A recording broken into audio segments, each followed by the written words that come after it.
আসসালামু আলাইকুম বন্ধুরা, আশা করি আপনারা সবাই অনেক ভালো আছেন। তো আজকের এই ভিডিওতে আমরা কথা বলবো ইনফিনিক্স জিরো এক্স নিও এই স্মার্টফোনটি নিয়ে। তো ইনফিনিক্স জিরো এক্স নিও এই স্মার্টফোনটি অলরেডি মালয়েশিয়াতে কিন্তু লঞ্চ হয়ে গিয়েছে এবং এই স্মার্টফোনটি খুব দ্রুতই বাংলাদেশ বাজারে চলে আসবে। যেহেতু মালয়েশিয়াতে লঞ্চ হতে সেহেতু আমরা আশা করতেছি এই স্মার্টফোনটি 1 থেকে 2 মাসের মধ্যেই কিন্তু বাংলাদেশ বাজারে চলে আসতে পারে। এবং এই স্মার্টফোনটি সবথেকে হাইলাইটেড বিষয় হচ্ছে এই স্মার্টফোনটির ক্যামেরা এবং এর প্রসেসর।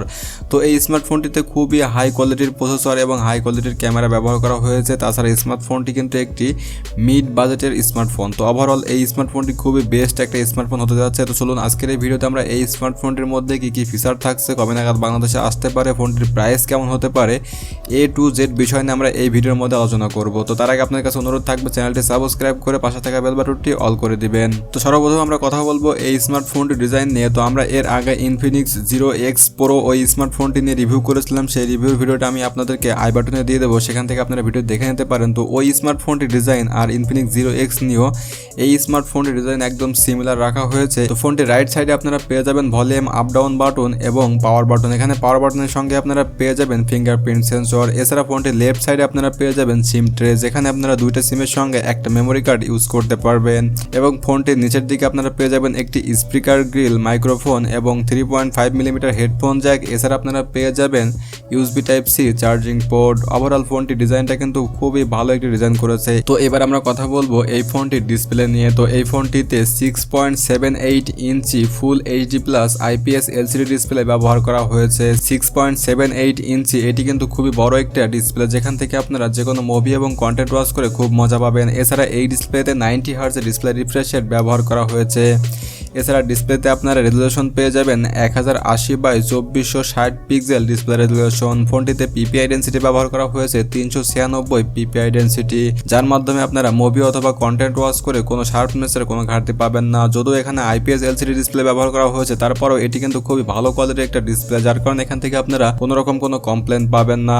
তো ওভারঅল ডিসপ্লেতে আমার কাছে মনে হয় খুবই ভালো একটা ডিসপ্লে প্রোভাইড করছে এই ফোনটির মধ্যে, যদিও ফোনটি একটি মিডিয়াম বাজেটের ফোন। তো এবার কথা বলবো আমরা এই ফোনটির পারফরমেন্স নিয়ে। তো এই ফোনটিতে অপারেটিং সিস্টেম হিসেবে ব্যবহার করা হয়েছে অ্যান্ড্রয়েড 11 এবং এখানে ইউজার ইন্টারফেস ব্যবহার করা হয়েছে XOS 7.6। এছাড়া ফোনটির চিপসেট ব্যবহার করা হয়েছে মিডিয়াটেক হেলিও G95 প্রসেসর। তো মিডিয়াটেক হেলিও G95 এটি কিন্তু খুবই পাওয়ারফুল একটি প্রসেসর এবং এই প্রসেসরটির মাধ্যমে কিন্তু আপনারা যে কোনো গেম হাই গ্রাফিক্সে রেখে অথবা আল্ট্রা গ্রাফিক্সে রেখেও প্লে করতে পারবেন খুব ইজিলি ভাবে। তাছাড়া এই প্রসেসরটি কিন্তু 12 ন্যানোমিটার আর্কিটেকচারে তৈরি, যার কারণে এখান থেকে আপনারা ব্যাটারি কনজিউমটাও খুব কম পাবেন। ফোনটিতে সিপিইউ ব্যবহার করা হয়েছে অক্টোকোরের একটি সিপিইউ, যেখান থেকে আপনারা সর্বোচ্চ ক্লক স্পিড পেয়ে যাবেন 2.05 GHz ক্লক স্পিড। এছাড়া এখানে আপনারা 2টা কর্টেক্স A76 এবং 6টা কর্টেক্স A55 পেয়ে যাবেন সিপিইউ হিসাবে।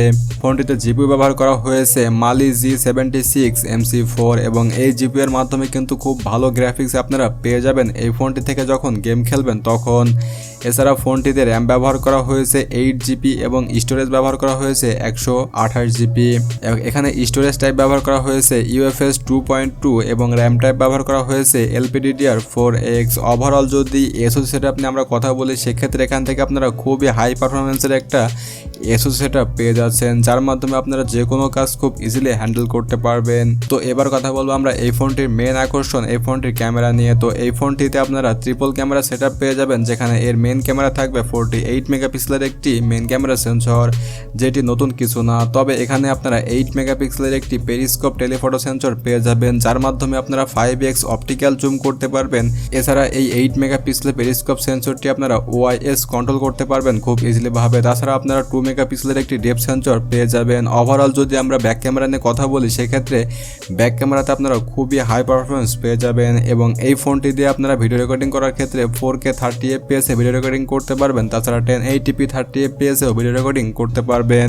সব থেকে বড় বিষয়, আপনারা এখান থেকে 5x অপটিক্যাল জুমের মাধ্যমে কিন্তু খুবই ভালো একটা রেজাল্ট পেয়ে যাবেন। তাছাড়া আমরা স্ক্রিনে কিন্তু আপনাদেরকে দেখিয়ে দিয়েছি আপনারা কেমন ধরনের রেজাল্টগুলো পেতে পারেন এবং এই ফোনটি দিয়ে তোলা ছবিগুলো আপনাদের সামনে আমরা দেখানোর চেষ্টা করেছি।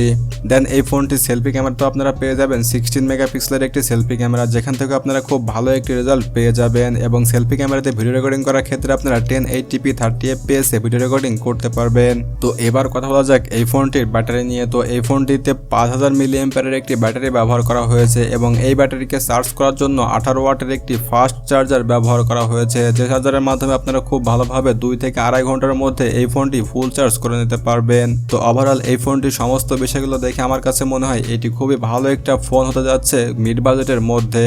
তো এখন কথা হচ্ছে এই ফোনটি কবে নাগাদ বাংলাদেশে আসতে পারে এবং এর প্রাইসটা কেমন হতে পারে। তো আমরা বিভিন্ন ওয়েবসাইট থেকে জানতে পেরেছি এই স্মার্টফোনটি ডিসেম্বর মাস অথবা জানুয়ারি মাসের মধ্যে চলে আসবে বাংলাদেশ বাজারে এবং এই স্মার্টফোনটির প্রাইস হতে পারে 18 থেকে 20,000 টাকার মধ্যে। তো আমার কাছে মনে হয় 18 থেকে 20,000 টাকার মধ্যে এটি খুবই দারুণ একটা ফোন হবে যদি এই প্রাইস রেঞ্জে বাংলাদেশ বাজারে এসে থাকে। তো বন্ধুরা, এই ছিল আমাদের আজকের ভিডিও। তো ভিডিওটি আপনাদের কাছে কেমন লেগেছে অবশ্যই কমেন্ট করে জানাবেন, আর ভিডিওটি আপনাদের কাছে যদি ভালোই লেগে থাকে তাহলে অবশ্যই ভিডিওতে একটা লাইক দেবেন, আর যারা এখন আমাদের চ্যানেলটি সাবস্ক্রাইব করেন চ্যানেলটি সাবস্ক্রাইব করে পাশে থাকা বেল বাটনটি অল করে দিবেন এরকম নতুন নতুন তথ্যবহুল ভিডিও পাওয়ার জন্য। তো ভালো থাকুন, সুস্থ থাকুন, দেখা হবে নেক্সট কোনো ভিডিওতে।